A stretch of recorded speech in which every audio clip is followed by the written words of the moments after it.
It's incredible. I mean, trying to find the words. Seeing it straight through was like watching the movie, and I was worried that all I would hear were mistakes and things that I would do differently, and I was just afraid it would sort of die, just for no reason. I mean, it was incredible. See 9 actors really commit to it and take it seriously. I mean, that's the hardest thing about being a writer, is that like when you're struggling, people don't even take it seriously. It's not about of course you want them to like it, but it's just taking it seriously, just like really considering it. And sometimes even if someone doesn't like something but they take it seriously, it's still gratifying. It's like if they've like you guys just know the script so well, and it seems like a small thing, but like every beat of the script probably a little better than I do right now because I wrote it so long ago. I wrote the first draft in 2008, and I'd say it's 80% the same movie. It always started, well, no, that's not true. It always, as far as Derek, it always sort of started and ended in the same place. But I wrote the first couple drafts then, and then moved on to other things, and then I came back to it 2013 because there was somebody who was interested in directing it. That didn't work out, but he really loved it and gave me really just one big note that I kind of just ran with and loved. And so the last time I really worked on it was just about 18 months ago, which is not so long ago. So I'd say the bulk of the work was done, almost 7 years ago. It was the summer of '08. It's funny because I've written so many scripts, and normally the inspiration is something I can't quite verbalize, and this is the one that I actually can. I live in Los Angeles, and people were flashing their brights at me, and that's where my story ends. But I never flash back because I heard this urban myth that gangs will do that sometimes, that they flash you, and if you flash back, they'll hunt you down, pull you out of the car, and kill you. And I thought that was an interesting place to kind of run with a movie, like kind of a horror movie, but when you call things a horror movie, people get their haunches up because some people think, oh, it doesn't have vampires or zombies in it, it can't be a horror movie. And I've gotten into a lot of arguments with other writers and other just sort of film fans about what constitutes a horror movie, and so I'm sometimes reluctant to describe this as horror unless I know like the person's taste. But I was sort of inspired by Duel, the first Steven Spielberg movie, which is about a guy being chased by an 18-wheeler, and like this movie, you never see the guy who did it, and there's no resolution. You never find out why, and I thought that was interesting because I don't think the why was that important. I was originally inspired by Assault on Precinct 13, the old John Carpenter movie, which is about an interracial gang that works together and how scary that would be if, blacks, whites, Hispanics just decided to just work together to terrorize. But I kind of moved away from that because I felt like there was a scarier version of it. And I forgot who said it. I mean, I'd shown the script to so many people, but someone had kind of said, well, when I found out it was a gang, I kind of was, less afraid. I kind of was, it kind of was felt perfunctory and obligatory. So I just thought it would be interesting to just not explain it. I mean, I think later on I decided to hint that they were wealthy people. I thought that would be enough to sort of just hint that, these people are not from a poor neighborhood and that they're doing this for sport.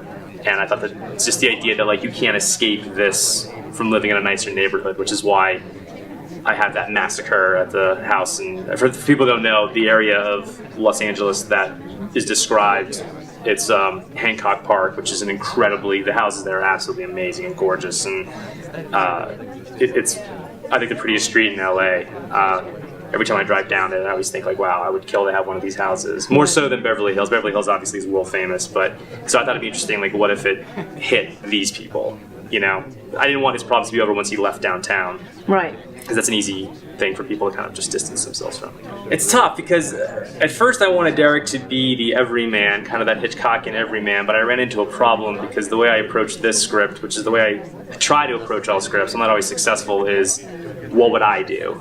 And I know that I'm not interesting enough to be the center of a movie, but I thought, okay, if this happened to me in real life and these cars were chasing me, I would just drive straight to a police station. The movie would be over pretty quick, so why couldn't I drive to a police station? And then I thought of, if he had drugs in the car, if he were, not a drug dealer, because I think that would make him kind of instantly unsympathetic to most people, but if he were just this, Derek, I think, is an ordinary man who's made some mistakes, and I tried to make him the everyman, but who's misbehaved a little bit, and hopefully, audience sympathy is with him. I think it was with him today. I think that David did a remarkable job. I don't think anybody would want to see him killed, but I like flawed characters, but it's becoming, well, when I wrote the script, it was very hard for there to be flawed characters in movies, but I think now there's a bit of an appetite for that. I think audiences are kind of speaking up and voting with their feet a little bit, and I think, I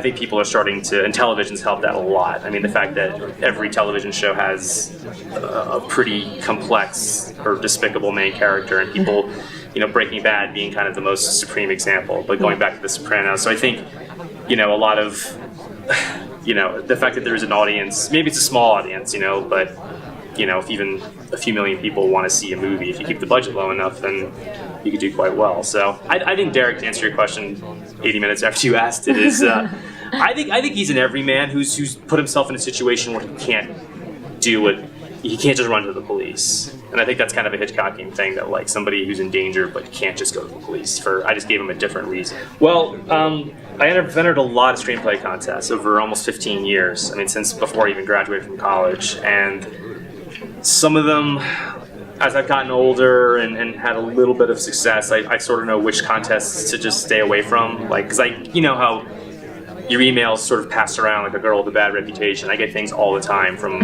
some things that are very cool, and I think that's how you guys might have found me. I think I got an email, which you guys are through the ISA, so that makes total sense. So, I mean, I get emails all the time, so I think that's how I found out about it. I'm not 100% sure, but I'm 99% sure that I saw the email and I read about it, and I thought, wow, this is a prize that's actually, it's really fantastic. I mean, to be able to go to Sundance, I've never been here before, and I've read many books about Sundance, and a friend of mine had a movie here about 14 years ago, and he asked me to come along, and I said, kind of callously, well, I'll go when I'm invited. And so to be invited, it was just a good opportunity to pass up, and one reason was a little bit logistical, but because I knew it was tied to Sundance, I knew that this contest wouldn't drag on for 8 months like some of these things do. I mean, I'm in another contest that I entered in early September, and the results come out next month, and that's like 6 months. Yeah. And that's just a long time. And it's not like I have all my eggs in that basket, but most of them take a really long time, and this was quick. 10 years ago, I had set up some table reads in my own apartment for scripts. I just gotten some actors together.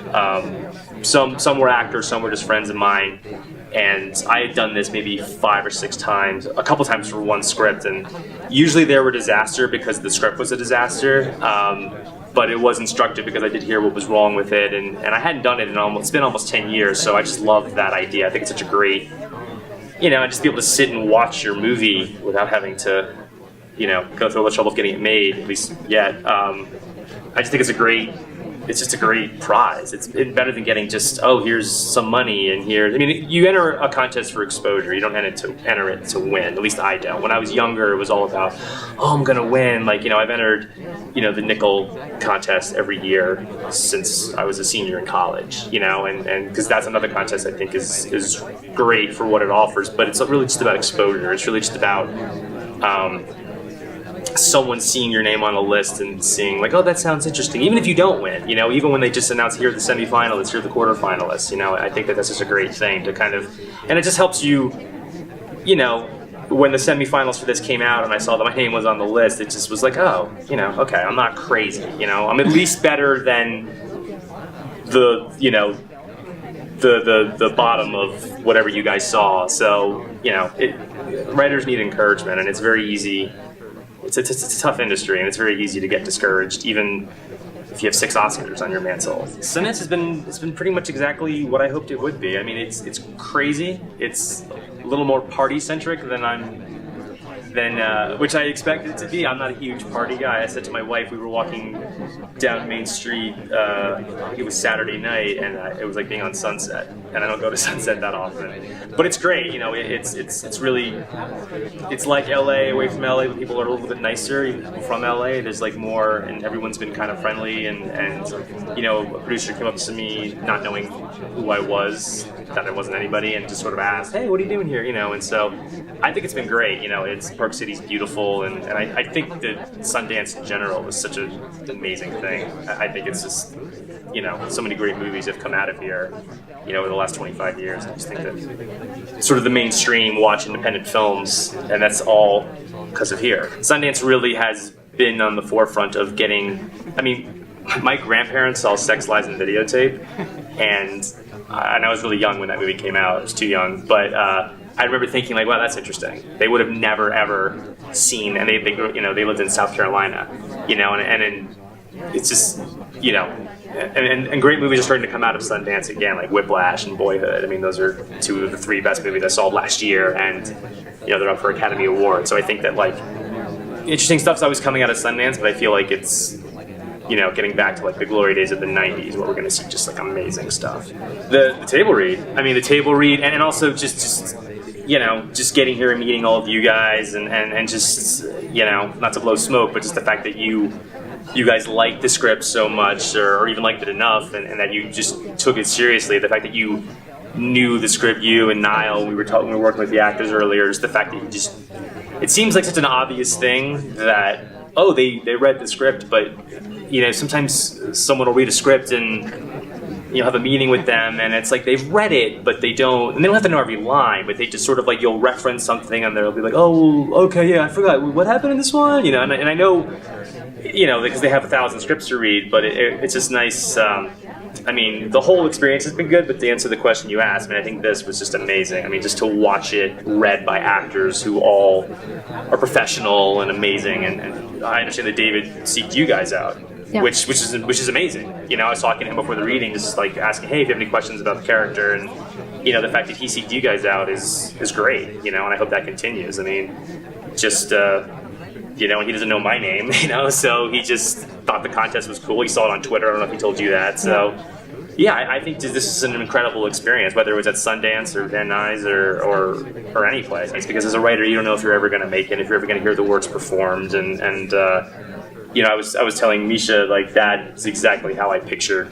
Polo, and a lot of the other scenes are how I pictured them, but a lot of them were elevated, but that was, and I didn't say a word to him about it, he just got it. I felt like it worked. I don't know, I'm not the most objective person. A friend of mine was here who knew nothing about the script, and I'm curious to talk to people who, I think most people in here hadn't read it, so I'm curious to see, and I feel like it played. I feel like somebody gasped behind me at one point. I don't remember what point. Oh, see, my wife was taking better mental notes, and I feel like there are a couple laugh lines, and I feel like those got laughs, and I feel like it worked. I'm sort of the worst person to ask, but the best part of this is absolutely this event. Everything leading up to it's been amazing. Getting the phone call was obviously kind of insane.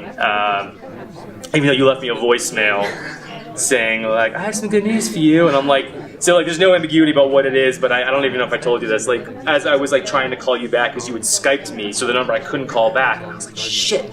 And I had to listen to your voicemail because you left your phone. So it took me like 5 minutes just to like, because I can't memorize phone numbers anymore because it's 2015. So in my head, I'm like, okay, this is probably it, but I've never won a contest before. No, this is an incredible.